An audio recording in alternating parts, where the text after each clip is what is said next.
त आजको विषय चाहिँ अब कर्कट राशिको जन्मफलको बारेमा। अब के कस्तो छ त बुवा यो कर्कट राशिहरूको के छ त जीवनमा कस्तो छ जीवन भविष्य समग्र जीवनको कर्कट राशिको समग्र जीवनको भन्दा चाहिँ अब कर्कट राशि कसरी बन्छ भन्दा हजुर हि हु हे हो डा डी डु डेडु भन्दा यो 9 पाउको एक राशि हुन्छ हजुर र चाहिँ नि कर्कट राशि बन्छ हैन। हजुर र स्वामी ग्रह चन्द्रमा हुन् चन्द्रमा कर्कटको हैन। र शुभ दिशामा उत्तर दिशा उत्तर दिशा चाहिँ शुभ दिशा शुभ दिशा मानिएको छ। र बारमा शुभ बार कुन कुन भन्दा शुक्रबार सोमबार मङ्गलबार र बिहीबार भन्छन् नि गुरुबार भन्छन् यी चाहिँ शुभ बार हुन्छ। र यी मध्ये कुनै न कुनै त घातक पनि हुन्छन् भन्दा घात बार चाहिँ बुधबार हो भनेको अलि अशुभ चाहिँ बुधबार हो। ठीक छ। र अब यी शुक्रबारमा हो हजुर नयाँ काम गर्दा भन्नु खोज्या नि हजुर कुनै पनि आफूले व्यवसाय गर्दा होइन सफलता प्राप्त हुन्छ भनेर भनिएको छ। भनेपछि कर्कट राशिको चाहिँ शुक्रबार चाहिँ नयाँ काम थालनी गर्दा राम्रो हुन्छ। कुनै पनि व्यवसाय जुनसुकै काम गर्दा शुक्रबार गर्दा राम्रो फलदायक हुन्छ भनिएको छ। र अब कुनै त फेरि शत्रु राशि पनि हुन्छन् हैन। र शत्रु राशिमा चाहिँ कुम्भ पर्छ। र यो चाहिँ नि कर्कट राशि हुनेवालाको चेहरा सुन्दर हुन्छ भनेको अनुहार र गोरु वर्ण हो र चतुर स्वभाव भएको हुन्छ। र अनि यात्राको बारेमा पनि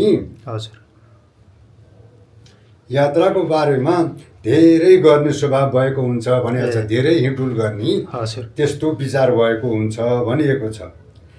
र मिलनसार साथीभाइहरूसँगको भन्नु खोज्या सम्बन्धता राम्रो मिलनसार भएको र भोजनका लागि मिष्ठान्न भोजन गर्नमा रुचि राख्ने हो र उच्च कल्पनाशीलता भएको हुन्छ भनेर भनिएको छ। र कर्कट राशि हुनेवालाको अर्को व्यक्तिबाट कुनै पनि काम आफूले साध्य गर्नका लागि सिपालु हुन्छ अरे। अरूलाई चाहिँ काम लगाउन सक्ने क्षमता आफ्नो क्षमताबाट धन कमाउन आर्जन गर्नलाई सिपालु हुन्छ भनेर भनिएको छ।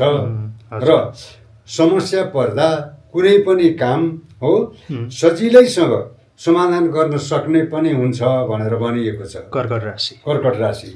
र भोगविलासका लागि विशेष रुचि राख्ने भएको हो भोगविलासी अलि बढी चाहिँ कोही बेलामा चिन्ता लिन सक्ने स्वभावको पनि हुन्छ भनिएको छ।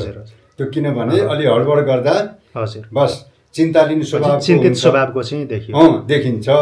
र उमेरको हकमा 24 वर्षपछि भाग्योदय हुन्छ भनेर पनि बताइएको छ।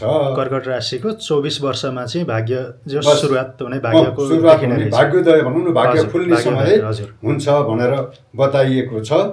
र देवतामा हो इष्टदेवमा भगवान शिव पार्वती र दुर्गाको उपासना जप तप ध्यान गर्दा हो गर्नु उपयुक्त राम्रो हुनेछ भनेर शिव पार्वती र दुर्गाको चाहिँ उपासना गर्दा व्रत गर्दा बस राम्रो हुन्छ भनेर भनिएको छ। र कर्कट राशिको लागि शुभ दिशा पश्चिम या उत्तर दिशा वैदेशिक रोजगार या कतै भयो भने बस रोजगारीका लागि यदि विदेश भ्रमण जानु पर्यो भने पश्चिम या उत्तर दिशा शुभदायक मानिएको छ। पश्चिम या उत्तर। र पढाइका विषयमा इतिहास गणित होटल म्यानेजमेन्ट बस पठन पाठन इन्जिनियरिङ विषयमा पनि उत्कृष्ट अङ्क ल्याउने सफल भएको हुन्छ भनेर पनि भनिएको छ।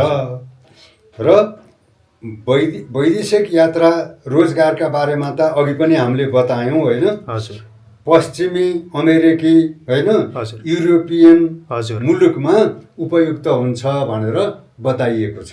हजुर पश्चिम जस अमेरिका युरोपतिर चाहिँ राम्रो हुने रहेछ। राम्रो हुनेछ हजुर। ठिक।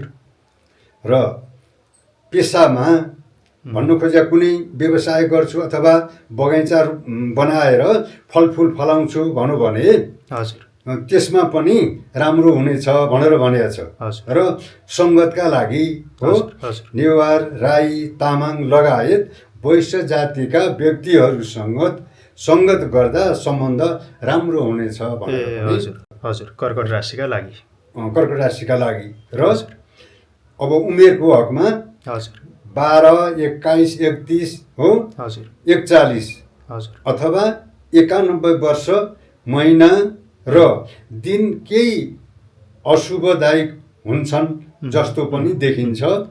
त्यसमा सचेत हुनुपर्छ, सतर्क अपनाउनु पर्यो।